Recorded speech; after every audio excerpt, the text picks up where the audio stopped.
फरवरी साल 1922, जगह गुजरात की बारडोली तालुका। महात्मा गांधी चुपचाप सुबह एक कोने में बैठे हुए थे। नेहरू जेल में थे। पटेल और बाकी लीडर्स के बीच चर्चा का केवल एक ही मुद्दा था।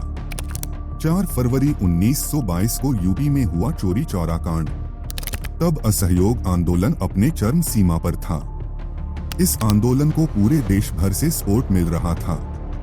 इस बीच गांधी जी ने अचानक इस आंदोलन को खत्म करने का आदेश दे दिया। कुछ कार्यकर्ता खामोश रहे, लेकिन सुभाष चंद्र बोस, मोतीलाल नेहरू, CR दास और रविंद्रनाथ टैगोर जैसी बड़ी हस्ती ने उनके इस फैसले का जमकर विरोध किया, जिसके बाद गांधी जी 5 दिन के उपवास पर चले गए। इतिहासकार कहते हैं कि इस घटना की वजह से भारत की आजादी 25 साल पीछे टाल दी गई। लेकिन कैसे और क्यों? आखिर क्या है चोरी चौरा कांड की असल कहानी? दोस्तों, ये बात है यूपी के गोरखपुर शहर से कुछ दूरी पर चोरी चौरा पड़ता है। यही वो पुलिस स्टेशन था जहां पर गुस्साई भीड़ ने 23 पुलिसकर्मी को जिंदा जला दिया था। इस पुलिस स्टेशन से थोड़ी दूरी पर चोरी चौरा के शहीदों का स्मारक बना है और इसके बगल में एक लाइब्रेरी और एक म्यूजियम है, जहां पर चोरी चौरा से जुड़ी घटना की इंफॉर्मेशन मिलती है। दोस्तों, ये बात है 1919 और 1920 की, जब अंग्रेजों के द्वारा लाए गए एक कानून जिसका नाम था रॉलेट एक्ट। उस समय भारत की जनता उस कानून का विरोध कर रही थी। इस एक्ट के चलते अंग्रेज किसी को भी बिना किसी लीगल प्रोसेस के जेल में डाल देते थे। इसके चलते जगह जगह विरोध प्रदर्शन चल रहे थे। लोगों का गुस्सा शांत भी नहीं हुआ था। अंग्रेजों ने जलियांवाला हत्याकांड को अंजाम दे दिया था। इस कांड ने भारत की आवाम के जले पर नमक छिड़कने का काम किया। और इसी बीच भारत में जो चरम सीमा पर था वो था गांधी जी का असहयोग आंदोलन, जिसकी शुरुआत अगस्त 1920 को हुई।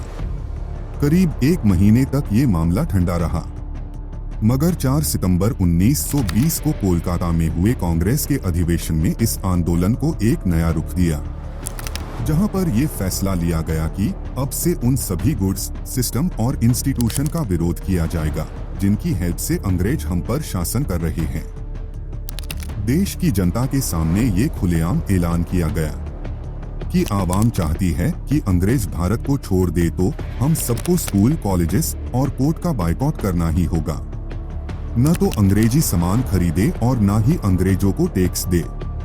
इस समय मुस्लिमों का खिलाफत आंदोलन भी जोरों पर था और जब मुस्लिम संगठनों को गांधी जी के इस आंदोलन का पता चला तो उन्होंने भी इस आंदोलन को फुल सपोर्ट किया। गांधी जी के एक बार कहने पर स्कूल, कॉलेजेस बंद होने लगे। वकीलों ने कोर्ट जाना ही बंद कर दिया और मजदूर फैक्ट्री छोड़कर आंदोलन करने लगे। देश भर में विदेशी सामान जलाए जाने लगे। कहा जाता है कि उस समय देश में तकरीबन 400 हड़तालें हुई थी और आंदोलन सफल भी हो रहा था। लेकिन तभी चोरी चौरा में किसी वजह से आंदोलनकारी भड़क गए और उन्होंने पुलिस थाने में आग लगा दी। इस आगजनी में 23 पुलिसकर्मी जिंदा जल गए।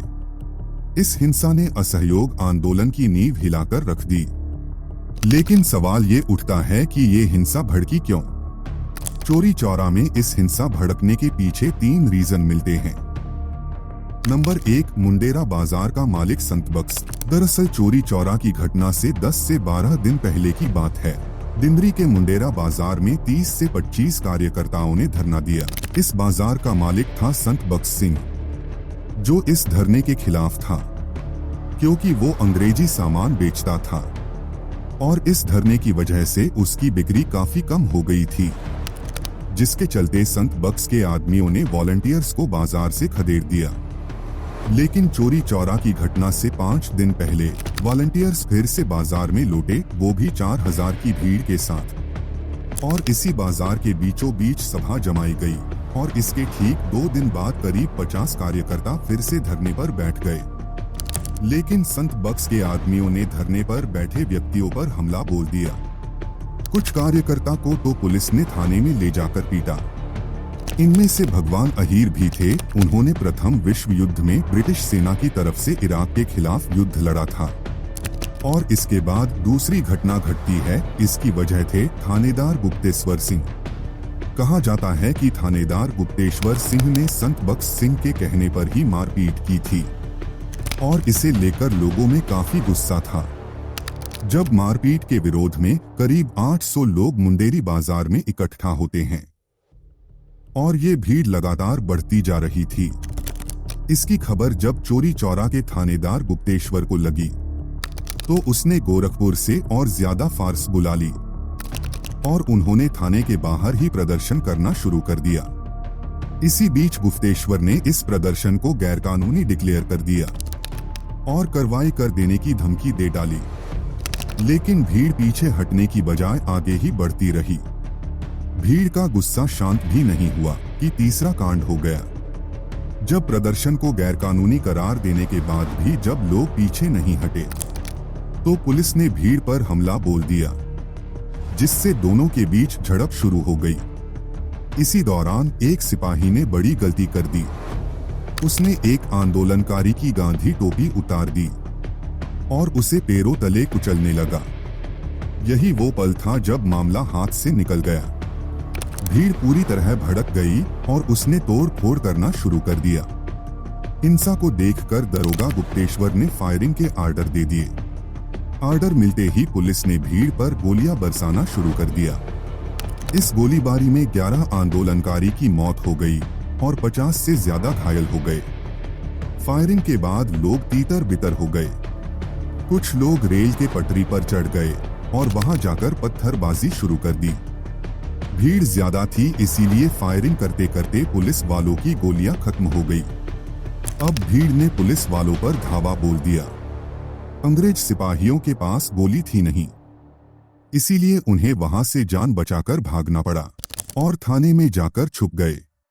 लेकिन लोगों ने उन्हें वहां भी नहीं छोड़ा और पीछा करते करते थाने में घुस गए।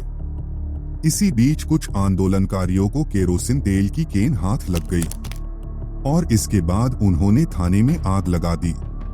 कुछ ही देर में पुलिस स्टेशन पूरी तरह से जल गया। गुप्तेश्वर ने बचने की काफी कोशिश की, लेकिन भीड़ ने उसे भी आग में फेंक दिया और इस तरह 23 पुलिस वालों को थाने में आग लगाकर जिंदा जला दिया। इस घटना के बाद ब्रिटिश सरकार ने सख्ताई बढ़ा दी। इलाके में मार्शल लॉ लागू कर दिया गया। पुलिस रिपोर्ट के मुताबिक इस भीड़ में 6000 लोग थे, जिनमें से करीब 1000 लोगों से पूछताछ की गई।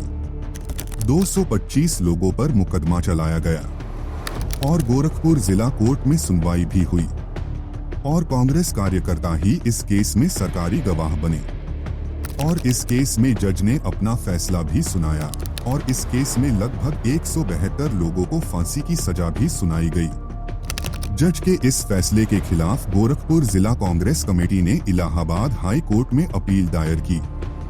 इस मामले की पैरवी महामना मदन मोहन मालवीय कर रहे थे, जिसके बाद हाई कोर्ट में कई आरोपियों की फांसी उम्र कैद में बदल दी।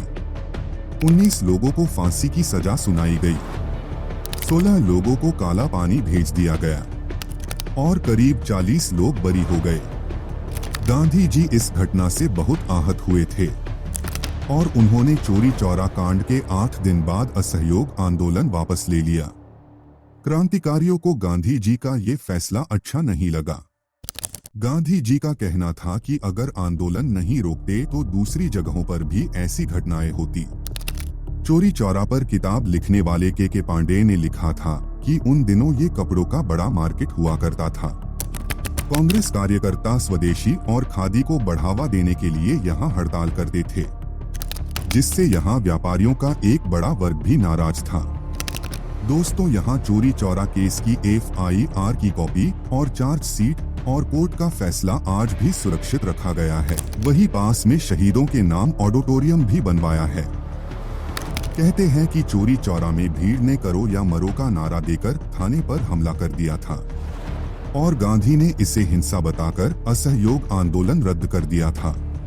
तब कई बड़ी हस्तियां गांधी जी के फैसले से नाराज थी। नाराजगी जाहिर करते हुए सुभाष चंद्र बोस ने कहा था कि जब जनता का जोश अपने चरम पर हो तब पीछे हटना का आदेश देना किसी नेशनल डाइजेस्टर से कम नहीं। वही CR दास का कहना था कि असहयोग आंदोलन वापस लेना एक बड़ी गलती थी। गांधी जी के इस फैसले से पार्टी के कार्यकर्ता का मनोबल काफी हद तक गिरा। मोतीलाल नेहरू भी गांधी के इस फैसले से काफी नाराज थे और यही वजह रही कि मोतीलाल नेहरू और CR दास ने जनवरी 1923 में स्वराज पार्टी की नींव रखी। कहते हैं कि आंदोलन वापस लेने और इस कांड की वजह से ही आजादी मिलने में 25 साल की देरी हुई। दोस्तों, ये वीडियो आपको कैसी लगी? अगर वीडियो अच्छी लगी हो तो वीडियो को लाइक, शेयर, कमेंट करें।